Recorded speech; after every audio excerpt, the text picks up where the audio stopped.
Welcome to Sports Business Management, Chapter 3, Recruiting the Best Staff for Your Facility. All right, so I think this is, if not the most important chapter in terms of really creating a profitable company when it comes to having, when it comes to the terms of human capital. I honestly think this. Um, Besides whatever product you are selling or service that you are selling, I think that's what people want. But what really truly makes something successful comes down to the people involved. And so looking at that, I think hiring the right people for the job, in terms of people that can honestly get the job done, and people that you can create a fairly cohesive group. Now, again, there's lots of come and go positions, especially the bigger a company gets. You've got part-time positions. You can't expect people to stay there forever. Um, you're going to have some, you think of an organization like McDonald's or something. I mean, somebody comes in, they're either working the front desk or fry cook. I don't know where you start out there. You're cleaning the floors or, something. Most people don't want to stay there. And that's perfectly reasonable. And again, some people may work their way up through your organization. When it comes time for somebody's, they've tapped out, they've maxed out their ceiling at your particular business, or at least at the time being, they may need to move on to another business to keep climbing up. That's fine too. So those things happen, and there's nothing wrong with those things happening. What you don't want is to create an environment of discontent and discourse, um, through poor management, poor hiring, and create a toxic environment that just promotes high turnover, because high turnover environments do not have good customer service. Um, you're constantly wasting money on hiring and retraining new folks. It's a recipe for disaster. And some companies are so big that, yes, they kind of get away with that in certain parts of their business, but if they continue to grow and be successful, they've got other aspects of their business where they're not doing that. And so again, you may see that, sometimes at lower levels, especially when you look at corporations that franchise and things like that. And again, with the franchising, part of that is the people that buy into the franchise and actually own that particular store, sort up to them to create a good environment, and really adhere to the mission of those companies. So, for instance, you look at Chick-fil-A. Chick-fil-A is known for incredible customer service. No, I mean, they're known more for their chicken sandwich or chicken nuggets, but besides that, one of the things that sets them apart than other fast food restaurant franchises is their customer service. They're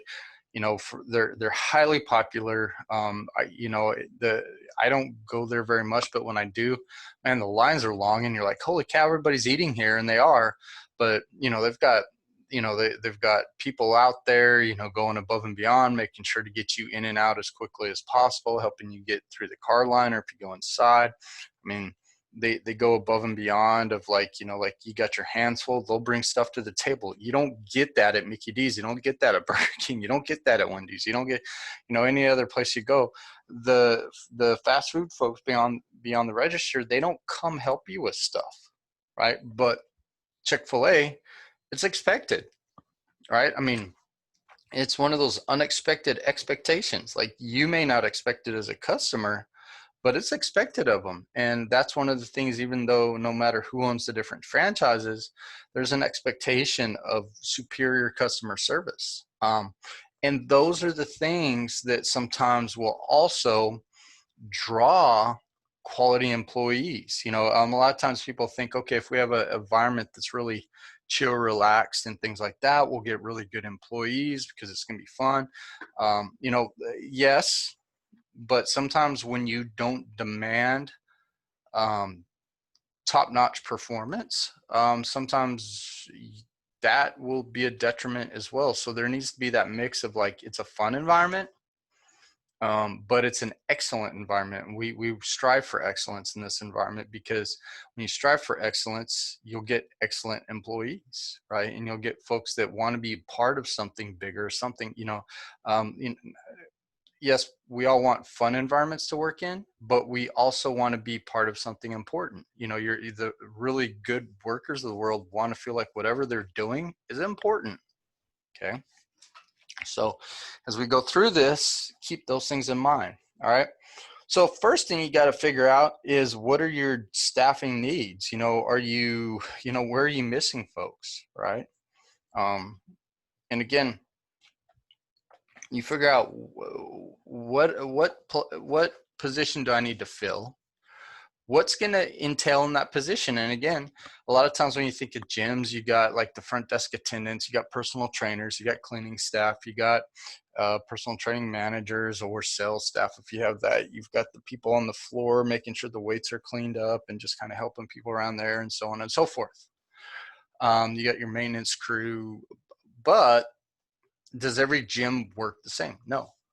Sometimes do gyms have personal trainers out on the floor also as the floor staff? Yes. Do some gyms can keep those positions completely separate? Yes. So again, your job description that you have at your gym, again, we're going to probably do mostly examples of gyms, just, in traditional gyms, because that's kind of how this book is written out. Your job description for that position may be different than one of the other gyms in your area, right? Now, again, you may want to try to benchmark salary, benchmark what you expect in that by looking around and seeing like, okay, typically what do floor staff make at most gyms? Typically, what do personal trainers make per hour at most gyms? Typically, what do front desk staff, and do that. But then you also got to figure out, where are you on that scale, right? So are you going to be, like if we're looking at it in terms of like, like stores and things like this, are we going to be like a bargain center place, right? So you think like, UFit, Planet Fitness is probably like the, it's like the Walmart of gyms, like it's the one where it's got the best deal. It's kind of the, no frills. They got what they got. You go in, you're not going to, you're going to deal with long lines. You're not going to expect great customer service. You're just going to go in to get what you got to get and get out. Right. Then, you may have, you've got Target, then you've got, I don't know if there's anything, it's really, you got Walmart and Target kind of compete with each other, but there's in the gym industry, there's more multiple layers than that. You've got Target, which is nicer. You've got Walmart, which is at the bottom. Above Target, I don't know. Maybe there's like some places in some nice areas you can go that have a little bit of everything from groceries to other home goods and everything else. And they may treat you, they may have like really good customer service experience. I have no idea, right? But we've got Planet Fitness, then you've got UFit, which is on same price point, better product. Then you start working your way up to LA Fitness, 24-hour, on up to like some of your like kind of country club-esque type of fitness facilities. I know there's some out, like there's one out in Weston that's like super, super, super expensive. It's really nice. And there's a lot of those that are more locally owned. But the point being is, you can probably expect at Planet Fitness, because it is the kind of Walmart bottom, customer service isn't really going to be the greatest at, again, some facilities might, just because that particular facility hires well, the manager just does a great job and things like that. But in general, You know, if you go in there versus a really nice facility, the nice facilities are going to, you know, have a whole different experience, right? You know, if you're paying, you know, 150 bucks a month versus 10 bucks a month, you're going to expect 150 bucks worth of customer service. Now, to get that, those employees at the front desk are going to need to be compensated better than they would at the Planet Fitness, right? So, you know, you're going to benchmark that. So you're going to look at what's the average is. Are we going to be at the average, below the average, or above the average based on the type of facility we are? You know, and again, with those positions, are you wanting like a couple full-time workers working the front desk, or are you going to split it up with a bunch of part-time, like college age kids, you know, things like that, that are just doing some part-time stuff while they're in school? So those are some things to think about. And that's going to play into the benchmarking the wage or the salary, depending on what you're going to do. You know, again, how many people do you want work in that position? Again, depends on if you're going part-time or full-time, right? You can do lots and lots of part-time people to do one job and just have them, you know, shift work. You know, again, if you got a bunch of college kids and they can only work like 2-hour shifts or 4-hour shifts or whatever it is, then that's how you schedule it out. You know, and again, if you need some overlap at times, then you've got to figure that out. You know, we had at our gym, we used to early morning, we had like one person at the front desk, you know, from like, we'd open up at like 4:30, 5 o'clock. I can't remember. Cause I can't remember. I used to have to be there at 4:30. Anyways, we'd open up, I'd have one person at the front desk. I'd have one person on the floor. I'd have, you know, me roaming around the facility, and managing the place. And then we had, you know, like if we had any early morning classes, the group exercise instructors would come in, so on and so forth, right? So early morning, there's really about, like, besides me, there's maybe 3 to 4 of their staff, depending on what was going on. Then as about 8 o'clock rolls around, we start to get busy. And again, it was at a school facility, so we start getting, around 8 o'clock, we start getting a big senior population, because we were open to the public, as well as we'd start getting students coming in for classes. So it starts getting busy. Well, around, you know, around 8:30 is when the first classes start, and 9 o'clock. So around 8 o'clock is usually when the majority of staff would start to roll in more. So we'd get a couple more people at the front desk to help with getting people checked in and students checked in and things like that. Instructors would be coming in, more people, you know, we'd have another person come in on floor in the fitness facility. We may have somebody, we'd have one of our part-time managers come in, or actually we had a full-time manager, they come in, so on and so forth. That was the fitness director. And so things started to pick up, you know. We had a administrative staff that answered phones and would enroll people in classes and some other things. So all that would happen around 8, right? Again, things would be busy in the morning. We'd have kind of a lull in early afternoon. So some of our floor staff, you know, we'd go back to one person on the fitness floor and things like that. Around 5 or 6 o'clock, it'd get busy again. So we'd have some more people. We'd have more group exercise folks coming in. We'd have intramurals going. And so you can see, like, there's an ebb and flow of the amount of people coming in. That kind of determines how many folks you need. Again, what's availability of people that can do the job, right?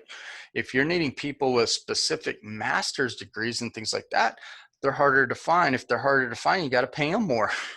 I mean, it's just the nature of the thing. If they have more education, they're harder to find. You got to pay them more, right? If it's you know, you just got to have a high school degree, you know, dime a dozen folks, or, you know, like you can find lots and lots of folks.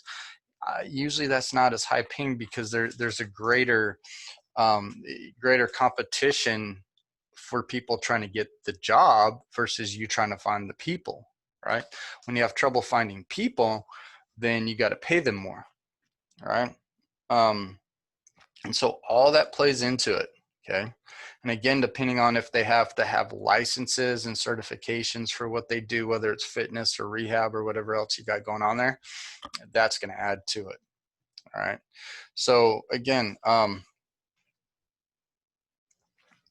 one of the things to look at when trying to bring in, so say you've been running a while, and you are looking for new employees. Again, I would always hire on personality first. Have a good group of folks, especially those that are going to work just one-on-one in contact with this person. Again, you don't want to have an overwhelming hiring squad, but you definitely want a few people that are going to be working with this person in on the hiring process, and you want their input, not as much on whether or not the person's qualified, because their paperwork's going to mostly tell you whether or not they can really do the job. If they have prior experience doing that exact same job somewhere else, yeah. Or they have all the certificates or degrees or whatever else you need, or licenses and all that. Yeah, they can probably do the job. What you want them there for is to fill out the candidate to see if this is a person they want to be around every day. And if it's somebody that they feel is going to want to, and again, it gives them an idea, the candidates, because like, if you're like, hey, this is so-and-so, you're going to be working with them a lot. You're going to work with this person a lot. You're going to work, as a candidate, if I'm in an interview and I like the people that are interviewing me, that makes me more excited too. If I get the job, I'm like, hey, I like all these people, right? So if I get the call, that makes me excited. And as long as the salary and everything else matches up, of course, I'm going to take the job. Now, if I'm in on an interview and they're like, these are people you're going to work with and I don't like them, well, that's good too. Or they don't like me, that's good too, because then it's a good thing. Like they either won't call me, or if they do call me, I'm gonna be like, yeah, I just, I think I'm going to wait. It's not a good fit, whatever. And that's good, because again, it saves them trouble and it saves me trouble. And it's important to do that. So really your CV and your cover letter should say whether or not you're qualified for the job, and your interview should really tell us, are you going to work well with this group of people? Okay. And that's important. Now, with that being said, I talked about this in the first chapter. We don't want to hire where everybody's the same, right? We don't want everybody to have the same perspective, the same way of thinking, the same, because again, you need new, fresh ideas. And if you have employees that have the same old ideas because they all think the same, that doesn't help you move forward as a business. Especially businesses have to be fluid in a way, right? So the world changes, right? So you think about this. Yes, McDonald's has been around forever. For the most part, does their food change? No, man. Their freaking cheeseburgers taste the same now as they did when I was a little kid, right? But again, the way that they do business, like now with things, like being able to order food and have Uber Eats, and like them getting on board with things like that. A lot of restaurants you can pre-order on the internet before you get there. It's ready to go. Those type of things, are things that when you bring in new, fresh faces, they're going to say, look, this is what's going on in the industry. You either jump on or you get left behind, right? You can be a dinosaur and become extinct, or you evolve with the situation and you're going to move forward. And that's what that's the other thing when looking for new employees is, do they fit well? And if they think differently and have a new, fresh perspective, those are some more bonuses that just help you, because you want some folks that are going to challenge the way things have been done. You want some folks that are going to challenge the way that you think, right? And again, I know that's frightening for a lot of people. I know that's, especially in this day and time where everybody has to agree with one another. If you don't agree with somebody, then apparently you're wrong, or they cancel you, or, they're just going to throw out like names, like, whatever, like you're this type of person. And it's not true. The thing is we need to have different perspectives. And in workspaces, you need to have people with lots of different perspectives, because what that does is it creates new ideas. You have a problem. It's great to have, like if you have 5 people working on the problem, for all 5 of them to have different approaches to that problem, right? And that's really important too.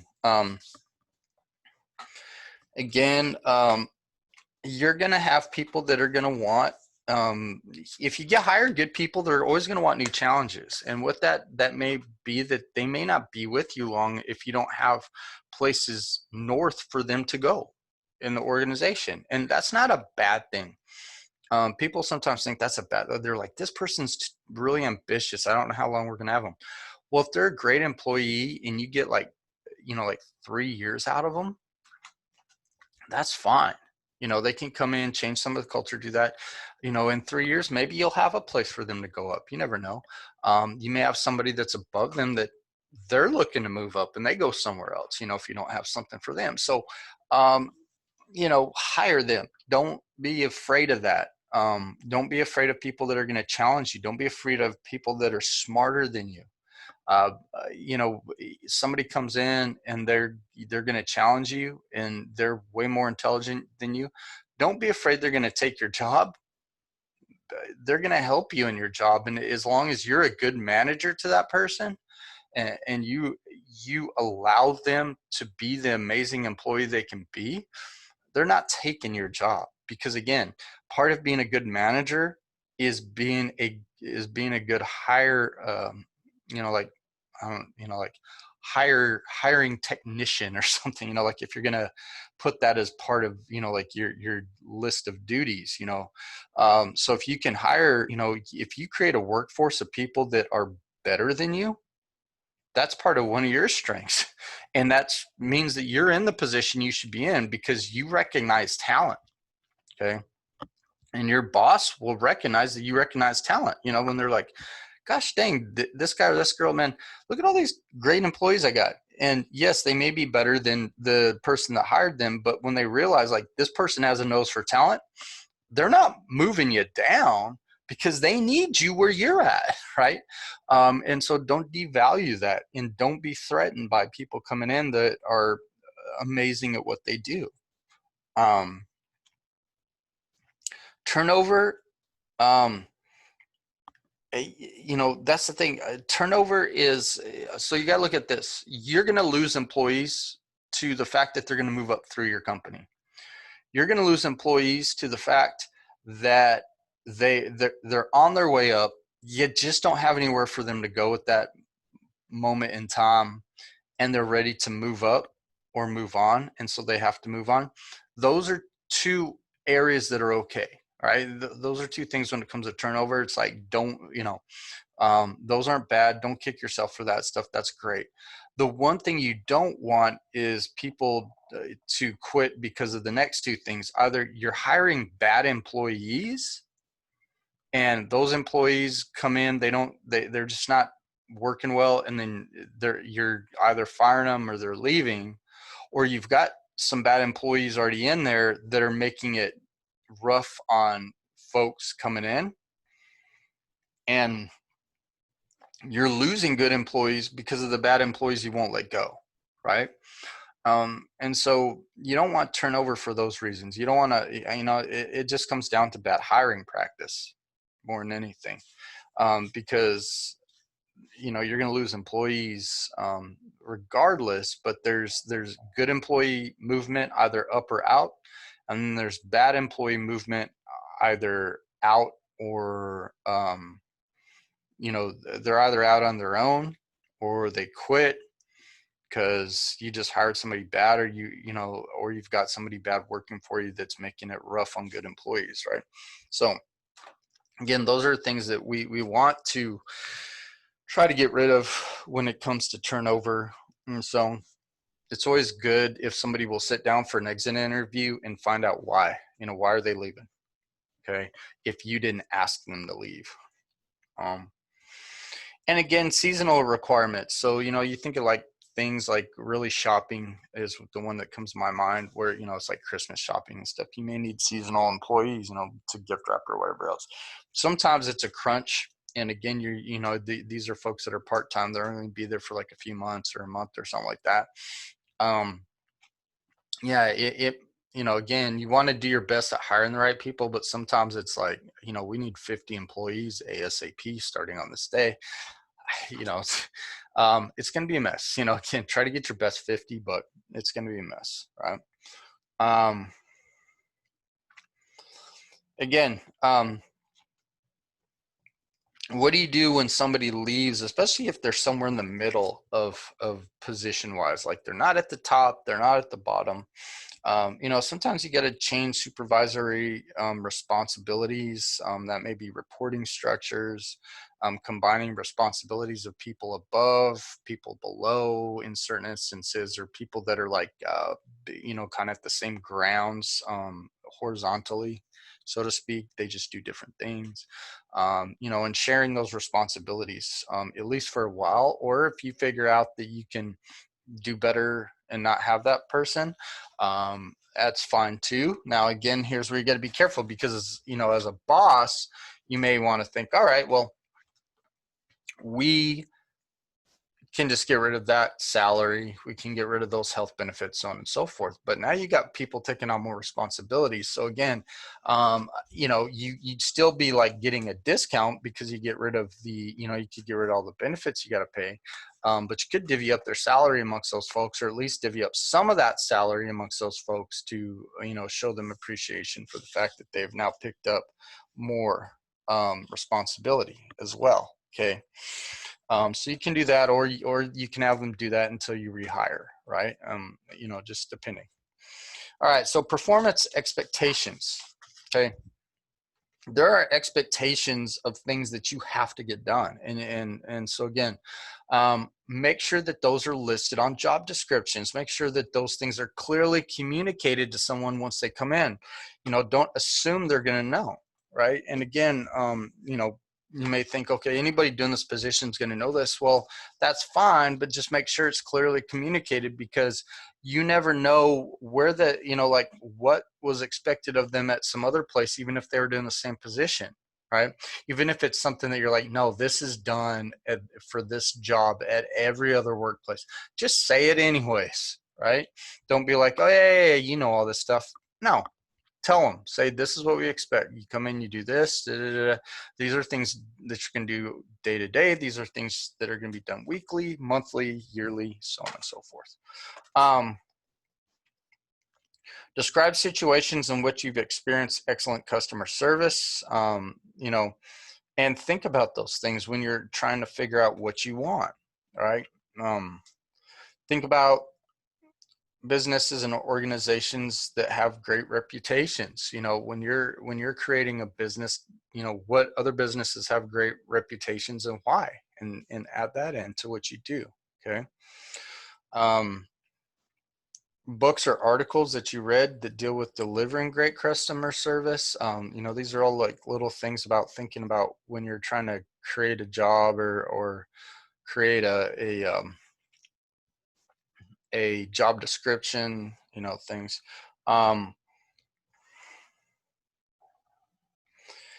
Think about, like when you're doing questions for folks, like, okay, you've got a customer at the desk, but somebody's calling. How do you handle that situation? And again, see how they do it. But then again, also create, just because somebody answers it one way or the other, doesn't really disqualify them, just because you're like, oh man, I wouldn't do it that way. And again, if you read a book saying like, okay, yes, please deal with the customer in front of you before you answer the phone or something like that, and they gave really good reasons why, and you felt that's okay, that's fine, but just tell them that's the expectation, like this is how we do it, right? Because it's a little bit of a quandary. You got somebody in front of you and you think, okay, well, if I answer the phone, if I miss the phone call, who knows if this person leaves a message, or if they'll be upset nobody answered. They're calling a business, we're open at the time. How's that going to go? Where this person, more than likely, they're going to stay here, but again, they're there, so they should get priority too, that's the thing is like, okay, well, what do you do? Right. So, those are good questions. And there's, you can look at statistics of, what people would expect, to be dealt with on the phone first or be dealt with in person, and why, right? And then define behaviors that front desk, like personnel should do, or personal trainers, whatever it is, right? So those are all important things when creating a job description, going through the interview, so on and so forth, right? So qualifications. These are things that need to be owned by the person coming in, based on, whatever, like here's the job description. To be able to do this, these things qualify you to do it, whether it's education, whether it's a certificate, whether it's a license, whether it's so many years, of doing stuff before, so on and so forth. Those are your qualifications. You need this stuff, right? Education, experience, special skills, all that. And then there's what's important to the employee. You know, so again, when you look at what's important to the organization, they'll put those things. And then if it's important to the employee, and if those two things line up, well, that may be a possibly good fit, right? Again, wages, right? So if you don't pay the best, you won't get the best. Now, again, you don't want to overpay for employees, because, you don't want to have such high investment in your human capital that you're not making money because of it either, because then, you go bankrupt and nobody's got a job, right? So again, it's one thing to, so let's say an average salary for somebody in a certain position is 100,000. All right. Now, if you got a big Walmart type business, you may be able to get away with paying people, if the average is 100,000, you may be able to pay them 80. All right. If you want to be like a better organization than what is average, you may pay 110, 120, something, like, yeah, that's what you're looking at, right? That's where we get these job ranges. It could say like, people in this job range make 80 to 120,000. You're like, oh, that's a big gap. Now that's $40,000 swing. Well, it's because the middlemen, the business is running somewhere in the middle, pay about 100. And the really, really nice businesses that are looking for the top tier, excellent employees in that position, you pay 120. And folks that are going to have a bunch of folks, they've got a lot of folks in there, are going to pay 80. So again, sometimes you look at, think like physical therapy. There are some of these physical therapy business out there that are these big machines. They've got them everywhere, right? They've got, like, who knows how many clinics, throughout a city, a state, whatever. They are usually not going to be your top payers when it comes to physical therapy, where, like you have a really top tier physical therapy facility. They're going to pay quite a bit more right now, and they may not have as many therapists or something too, so they're going to be harder to get a job at, but they're going to pay you well. Okay. So those are things to understand, right? Again, there's the salary itself, there's the benefits, there's any other extras. All that stuff plays into it too. You'd be surprised. Sometimes the extras can be really huge. I mean, heck, living here in Florida, I mean, if I was working, if somebody offered me the same salary I got now, and say the job's like, it's about the same, but not as good. I'm like, I don't know. And they're like, yeah, but we're going to give you, we'll give your family like season passes to Disney. Well, I'm a big Disney fan. So I'm like, that's cool.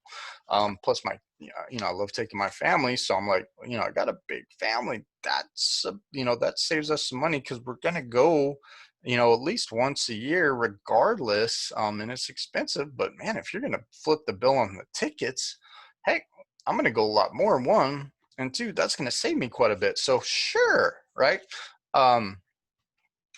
those extra benefits sometimes can be the deal maker, deal breaker, depending on if you're offering them or somebody else is offering them, right? Um, Again, your importance to the organization is going to make you a more valuable employee. If you're a dime a dozen, like based on either your job or job skills or just based on you as a person, you're not, don't expect too much, right? If it's easy to replace you, it's easy to find somebody to replace. Yeah, don't expect too much, right? Um, how do you address any issues with employees? Man, you do performance reviews. You look objectively, subjectively at what they're doing. What are the results from their work? There's a lot of different ways to do it, and depending on the industry, I mean, you can have like, okay, this employee makes this many sales versus everybody else. Stuff like that. Like I'm in education, they look at the satisfaction of our students. Are we getting our job done? In and out of the classroom, and so on and so forth, right? Um, Management support structure. Um, if you're above somebody else, you're responsible for how they develop, right? Um, and again, that being said, yes, sometimes you'll make a bad hire. That's why I always tell you it's important to try to hire the right folks. But again, even if you're good at hiring, you're always gonna have a few that you just like, man, they were good at BS and you didn't pick up on it, and it is what it is. So now again, you want to do your best to make sure they're trained, you're taking care of them, so on and so forth. Then some will just slip through the cracks. What you don't want to have and have happen is you got a good employee and you just let them slip through. You didn't train them well. You didn't like check in on them. You didn't do those things. Now, again, checking in doesn't mean micromanaging the crap out of them, which, bad managers are going to do that. And people are going to want to go running for the hills as soon as they realize they're working for a micromanager. But check in on them, right? Make sure they're all right. So is there anything I can help you with? Anything you need me to retrain you on? Things like that. Okay.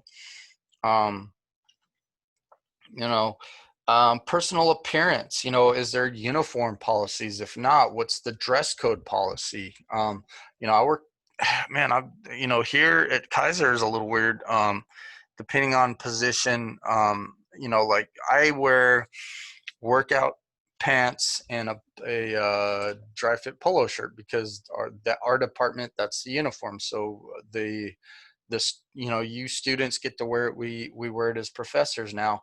If we were in nursing, we wear the nursing uniforms. If we're in PTA, we wear the PTA. Now, if we're in business, we wear shirt and tie. And the majority of the faculty and the majority of the entire staff and the business faculty all have to wear business attire, shirt and tie for guys, and all the different business stuff. Girls, you get so many different variety of things. I don't know if that's easier or worse. I don't know if it's better or worse. I guess if you like to have options, that's good. If you're kind of like me and you don't want to think too much about stuff, you'd be like, well, do I want to wear like pants and then button up shirt? Don't want a skirt? Don't want to wear a dress? Don't want to wear, like all these different business options. Do I want to wear a pantsuit? And do I want a tie? Do I not want a tie? Do I want this? Do I want, where the guys, it's just like, man, you got to wear nice pants, button up shirt, tie, go for it, and you got to wear nicer shoes. You can't wear the tennis shoes. So um I guess it just depends on if you like to have a lot of options or not. um so again, do what do you wear clothes wise? Again, are there certain jewelry, body piercings, tattoos? Is that okay or is that not okay, depending on the business and what you want going on? Posture and body language, right? Different positions need to have different posture, body language, right? So again, like security folks usually have that body language like, don't mess with me. Where the front desk staff have that body language like, please come over and talk to me, like, I want to help you, right? That's what you want. Okay. Makeup and hairstyles, I'm not even going to address that. I to be honest, they, you think like back in the day, mohawks, no way, that's not a business thing. Well, now they've got where folks have mohawks, where they're kind of like more, I don't know, like nicer mohawks or something, I don't know, whatever. It's perfectly fine. Like hairstyles, I don't know. I'm not. It is what it is, right? And I don't really know how to address makeup, so I'm not gonna get into that. Physical requirements. Now, especially when we're talking in gym, like, there's heavy weights in gyms and things have to be picked up and moved around and stuff like that. So, you know, that may be a disqualifier. Depending on what the physical requirement is. Most folks that work on a fitness floor, it's 50 pounds at least, because again, you know, a lot of gyms that they'll have like a 45-pound plate or whatever. Now again, some gyms may even require more because they may have a certain level of customer service where it's like, hey, when you're done doing that, we'll pick it up for you. So if you have like 100-pound dumbbells or 150-pound dumbbells, well, shoot, your requirement might be like you got to be able to pick up and replace and move the 150-pound dumbbells back where they go. Well, that can disqualify a lot of folks applying at your gym, right? I mean, those are things you got to, it is what it is. And people may say, oh, well, that's, that's not fair. Well, if you can't do the job, you can't do the job. And I've been in this position before because I had a boss at my last university I worked for, and it wasn't my last boss. She was about she was the second boss from my first boss, and she's about 3 bosses back from the last 2 bosses I had. She made me hire a friend of hers who was an older lady. Nothing, again, nothing against women or anything like this. She was an older lady, and again, nothing against older folks, but she was an older lady that did not have any exercise experience coming into a floor staff position at a gym. And we have a 50-pound requirement. And so one of the problems that I had with her was that anytime somebody would leave weights and um, they'd be in the middle of the floor and I'd walk in, there'd be sometimes weights all over the place. And she couldn't lift more than like 20 pounds. Well, that's a problem in that position because you need to be able to clean the weights up. So a lot of times when I had to have her on the floor, I couldn't schedule to do a lot of the work I needed to do because I had to go in there about every 30 minutes to go clean the floor and pick up all the weights and put them up because she was unable to do her job. And again, it's frustrating because again, you'd say, well, that's a bad hire on my part. Actually, I didn't hire her. In fact, I strongly advise against hiring her, but because this is why, people should not hire their friends to work at a place. And especially when you have those that work with you, telling you not, one, it created kind of a hostile work environment between me and my boss because she did a lot of things like that, that were not good practice. And 2, it caused issues for me because it made my life more difficult and I wasn't able to do the work I needed to do, right? Ability to lift heavy loads, ability to bend, twist, kneel. Again, those, in gyms, we need physically healthy people to do things. I mean, again, and then the other thing is too is, understanding hazards, like if you're going to clean with certain cleaning stuff, or if you have a pool and you got to mix and do the chemicals and all that, knowing how to handle those things if you have any issues with that, so on and so forth. Again, what's the appropriate recruiting vehicle? How are you going to get things out there? You're going to put stuff out on Indeed, Monster, you're going through LinkedIn. If you have a job career section on your company website, posting things there as well. Again, newspapers probably don't get used at all anymore. It's still on here, but web-based search engines and advertisements can cost, depending on like if like how far you want it up top and something like that. But there's a lot of free avenues. I mean, you can put on your website, you can link that website, you can use social media to link those websites. Hey, we're looking for somebody to do this, and you have people basically click and share and click, click and share and let other people know about that. So the stuff you see in the book is like some of it we still use, but a lot of it's still outdated in a lot of means.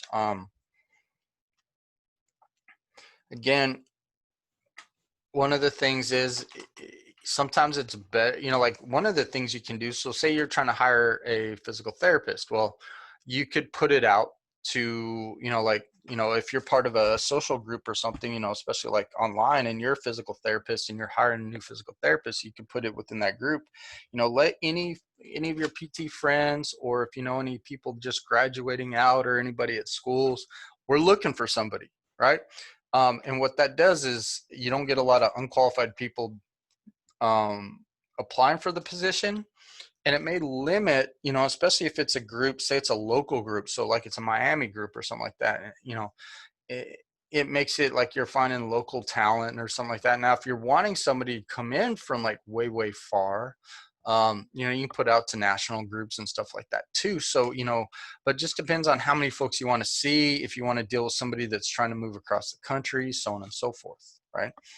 Um, Again, number of words. The key with that is use the least amount as possible, with being able to be completely clear about what you want and who you're looking for. Okay, that's really what it is.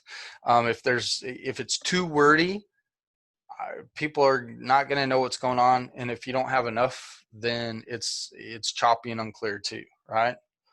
um, use headlines, create different sections, like, here's the job, you know, here's where it is, here's the expectations, here's the qualifications, here's who you contact, or here's how you apply, like make sure they know where to find all that. Okay. How do you want them to contact? Is it just they're going to fill out an application and it's going to go through the website and that? Do you want them to also maybe email the hiring person with a cover letter, so when they get that thing, they can look at a cover letter prior and they're like, huh, I like this guy, I like this girl, and then they'll look for your resume, things like that. Make sure that you've got the necessary skills, required experience you expect. Wages and benefits, again, it's one of those things, at the lowest levels they'll always post the money, like you're gonna make like $10 an hour, or you're gonna make like 20,000 a year or whatever. As it gets higher, which again is a little frustrating, is commensurate with experience. What the hell does that mean? Like, you're like, and especially when you're in an industry that may have like a huge swing, right? So like we are in the fitness industry. Sometimes there's places that'll pay you $30,000, and other places will pay you $80,000 for basically doing the same job, right? And you're like, commensurate with experience. But I seen some stuff posted at 30, and I've seen some stuff posted at 80. So what, where are you on that, right? As a professor, we kind of run into that. There are some places that pay like 40, 50 grand to be a professor, depending on where it is in the university and stuff like that. And there's other universities that pay like, like dang near hundreds of thousands of dollars. And you're like, okay, well, which type of university are you? Right. And so then you're looking at the websites and trying to figure out, like, where do they fall on the scale? Are they more of one of these or more of one of these? And it's frustrating. But yeah, it's nice when they actually give you like at least like a range or something, right? Again, work schedule, say, hey, you're going to be mostly days, Monday through Friday, or you're going to work some nights and weekends, be clear on that. I'm not even going to touch number of days are on the ad, anything like that. Again, if you're posting it on like professional websites, depending on when you want to start the, interview process and stuff, you'll have it stop before that. So if you post it on LinkedIn, you post it on, Monster, things like that. You're not going to do that nonsense with newspapers or any of that anymore. So don't even worry about that, all that, like running an ad. Interviewing strategies, right? So how do we do interviews, right? So here's the thing. So again, when they walk in during the interview, you want to give them kind of a preview of what this job is going to be, right? So here's what the job is, here's what we'd expect for you, so on and so forth. So you can have open-ended and closed-ended questions. Like, so for the closed-ended would be, you don't want many of those. All the closed-ended questions should have been answered in the resume, but just in case you want to double check on some stuff, like, so you say you have a CSCS, right? your CPR and first aid's current. Okay, where you have this license. Yeah, like if there's like just some things that you just want to get a verbal confirmation on, you'll do those, and you want to kind of do those right at the beginning. Like, okay, you got this. Like these are just the like, all right, you're qualified for this, right? Like you're just double checking. Okay, there you go. Or if there's some things that they said in their resume, you're like, so you worked for this company from this to this, correct? Okay. Like you're just double checking. Those are fine. Again, you don't want a lot of those in an interview. You want open-ended questions. And what we're trying to get with the open questions is, like for me, I'll ask stuff like, okay, if you're in a situation, so again, if I'm looking for somebody that's a fitness professional, I'm trying to gauge whether or not they know what the hell they're doing. And again, the reason I say that, and I say that was such a kind of a blatant thing, is you guys know our industry. We've got some people out there that don't know their elbow from their booty hole when it comes to human anatomy. They don't know how to train people. They don't know correct form. They think that they can cookie cutter exercise routines and it works for everybody. This is the way that everybody has to work out, so on and so forth. They're into the whole functional movement system stuff, which again, like I told you, that stuff's fine if you can look at it from an objective point of view and realize like, okay, does this assessment actually work? Does it not work?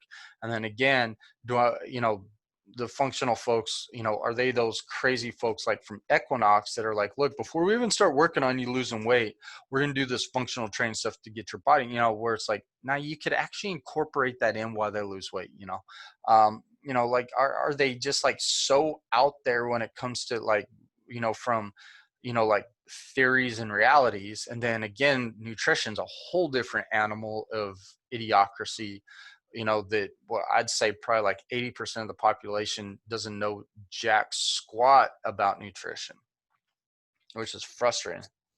And I'm not talking about the population at large. I'm talking about 80% of the fitness population, and they're going to be given that advice. So I have some questions in there just to feel them out to see if they're like, if they're actually intelligent or they're like most of the morons out there working in our industry. And if they're like most of the morons, that doesn't necessarily disqualify them for me, because then again, I'll ask them some questions or I may educate them some and see how they react and see, okay, are they closed-minded? Are they just going to be like, no, keto's the only way to lose weight, live or die. That's how I am. I'm like, all right, you're not going to be able to work here. Or if they're like, okay, well, I do keto and I like keto. I did not realize that it was only calories that was the issue. And that's why I was losing weight with the keto. Wow. Like if they're teachable and I like their personality and they've got the qualifications, then yeah, I'll work with that person. Right. Or if they already come in and they're like, yeah, if somebody wants to do keto, I'm fine with that, but it's just a calories in, calories out thing. So I don't care if they do that intermittent fasting or if they'll let me help them tailor a diet that's more towards them. That'd be much better. I'm like, I love this person. I want to hire them. They're smart, right? So again, that's what I'll get from open-ended. Experiential questions, ask people like, have you ever done this in the past? There's things I like and there's things I dislike about that, because sometimes what it is like you're disqualifying, like, have you ever done this? Sometimes people haven't been placed in that. So then, it's like, okay, have you ever, like, maybe you want to deal with like folks, like, have they ever had to deal with an employee that was racist or something, with all this stuff going on? Man, you may have been in great work environments where it's like, I never dealt with it, and then it's one of those questions, it becomes awkward. You're like, so when you had an employee that worked under you and they said a racial slur to somebody, how did you deal with that? How did you handle a situation between those two employees? And you're like, that's never happened. Well, nah, I had, it's had to, no, it's never happened. Okay, well, now what? It becomes this weird, awkward thing. So again, those type of questions would be like, have you ever dealt with, or the better thing to do sometimes is say, look, okay, you have two employees doing this, right? Tell me how you would handle it, or how, if you've ever dealt with something similar, how did you handle it in the past? That way, you're going to get a response, right? So you're in the situation, what do you do? Or in the past, what have you done? Or in the past, what have you done and what would you have done differently because of the results, right? If they did something wrong, did they learn from it? That's important too, okay? And again, if people that learn from past mistakes, just because they did something, you're like, oh, you shouldn't have done that. And they're like, I learned I shouldn't have done that. And this is what happened. This is what I wish I would have done. You're like, yeah, that's what you should. That would have been great. Okay, don't disqualify somebody because they made a mistake. Because if they learn from that mistake, man, those are good. That's good, right? Again, sometimes you get these folks seeking perfection. You're like, what's wrong with you? Right.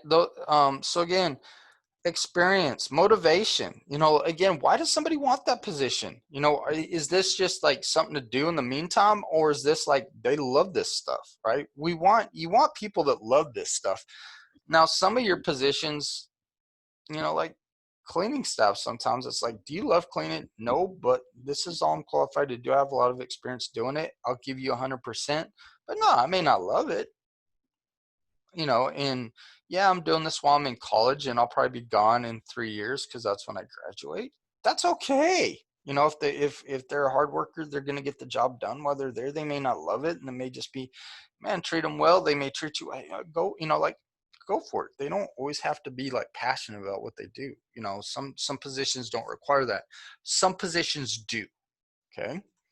Work ethic, man, that's the big thing. You want folks, you don't need folks that are basically like, man, I'll divorce my family and, like leave my kids for this place. You don't need that, but you want people that while they're there, they're going to do their job. Right. You want some folks that like, man, and if you want folks that don't just give up, that's the big thing. Just folks in this day and age, that's hard to find people that just like, don't give up. Like, it's too hard. I give up. I mean, that frustrates me beyond, I deal with that with my kids in school sometimes. They're, I don't get this. All right, well, sit down and figure it out.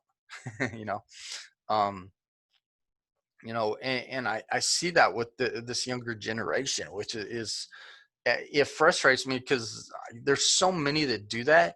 And to me, this is the generation of folks that grew up with computers and stuff. Y'all should be the non-give up generation, because none of y'all know how to work Word intuitively. None of y'all know how to work Excel intuitively.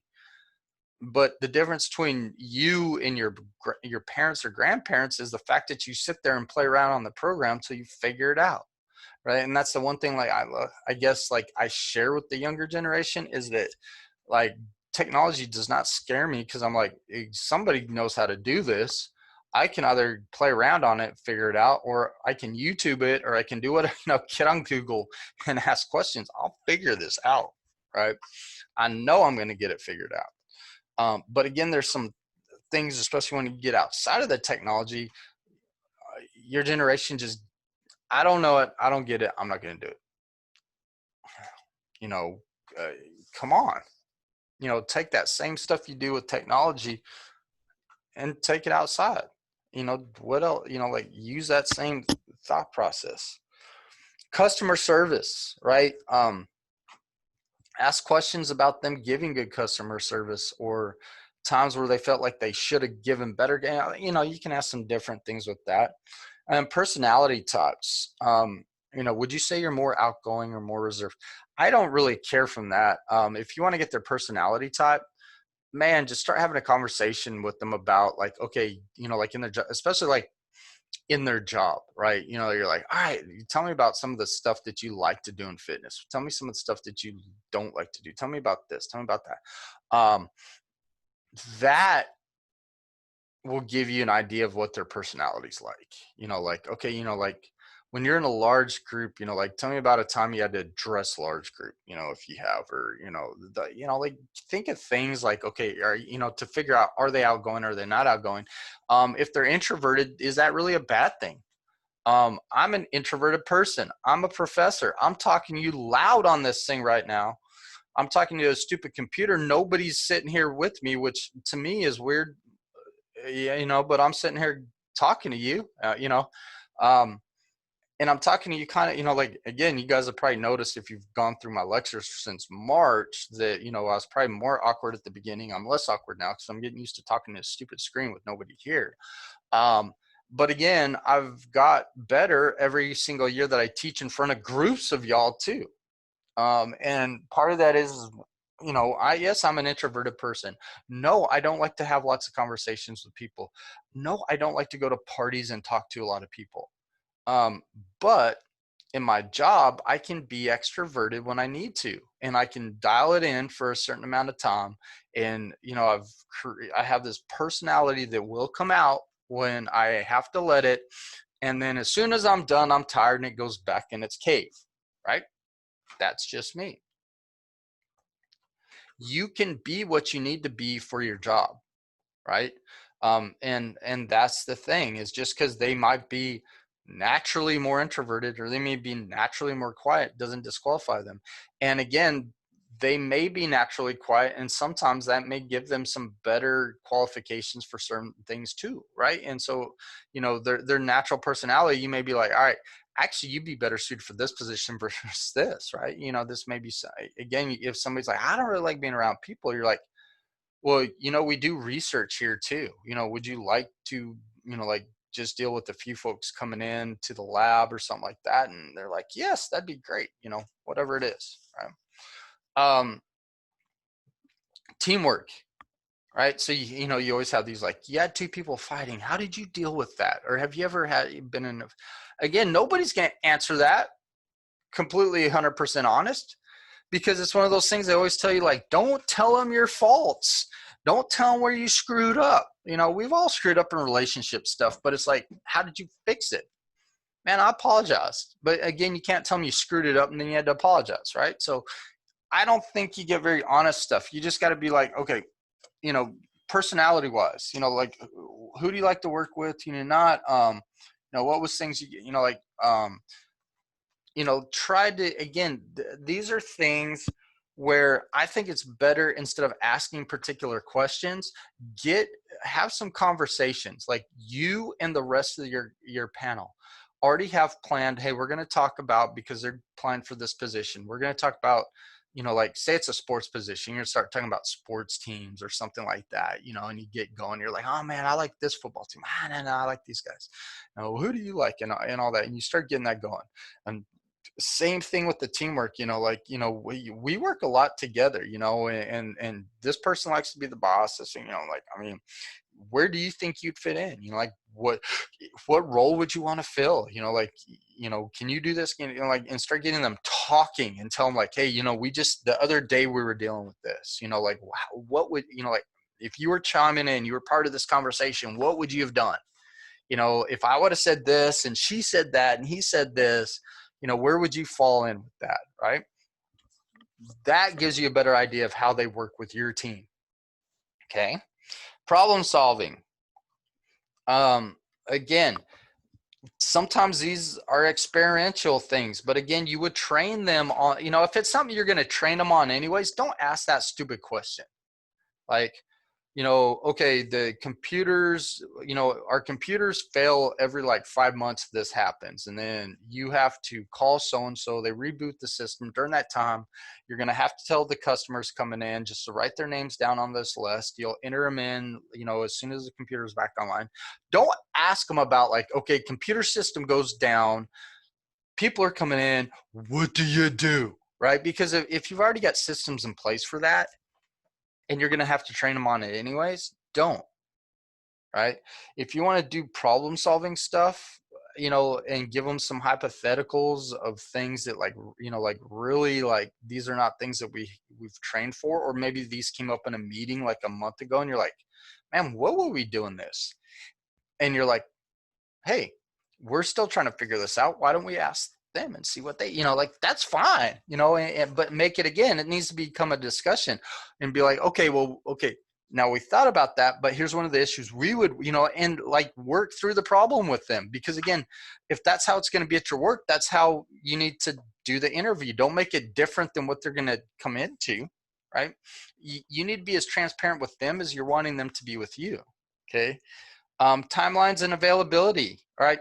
So like what commitments do they have outside of work? Can you work around those? Can you not, because of when you need them, and so on and so forth. So have them be honest with you, but be honest with them about what you're going to expect. Okay. Passions, right? Things that you're passionate about. It's funny. It says, is there someone in history, sports, politics, or your personal life that I wouldn't ask politics? For one, actually for two reasons. One, it's none of your business. Like, so if they say John F. Kennedy, right?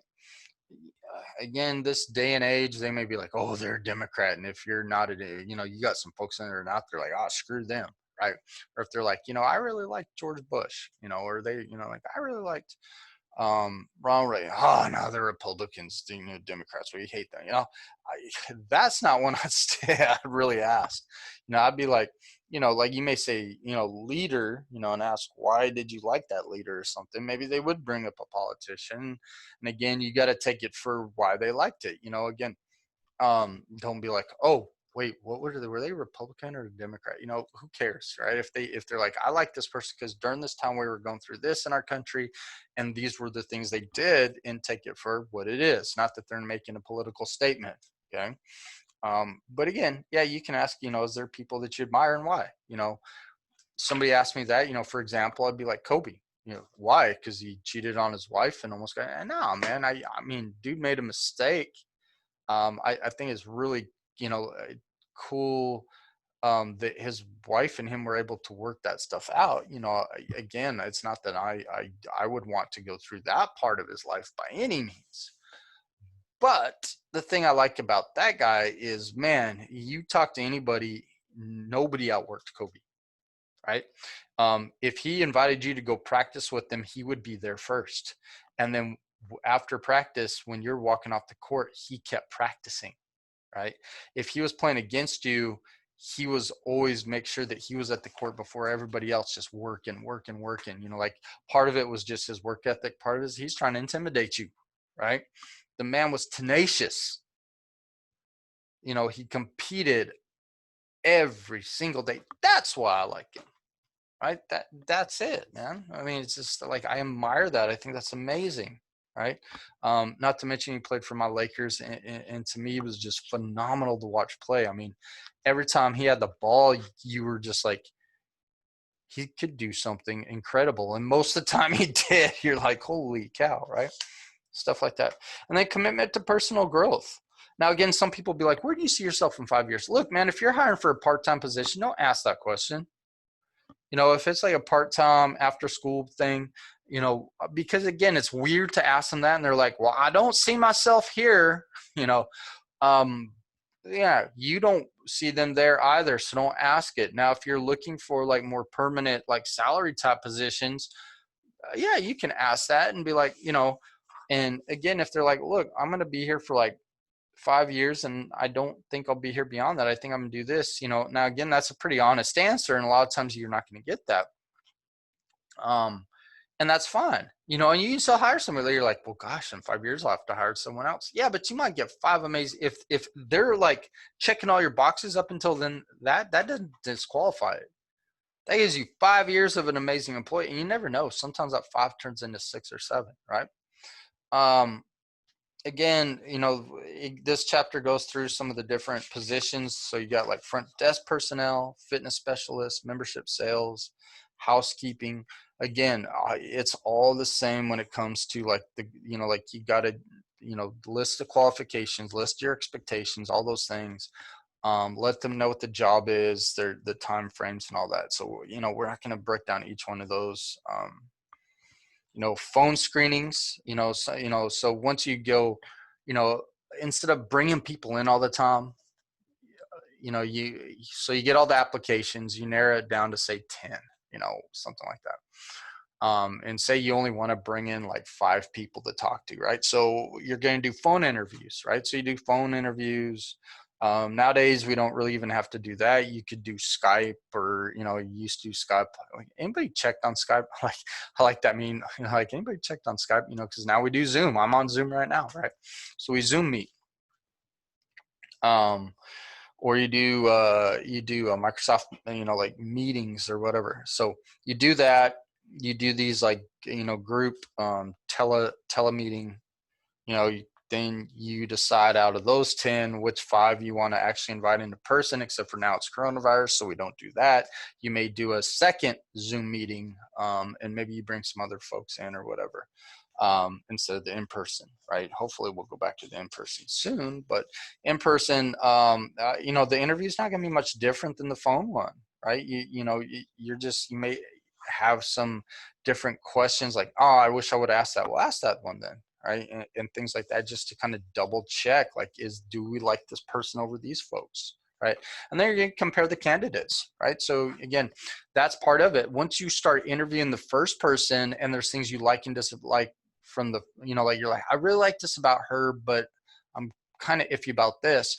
When the second candidate comes in, ask things to see if you like them as much in certain categories, and see if you like them better than the ones you didn't like that person as much in, right?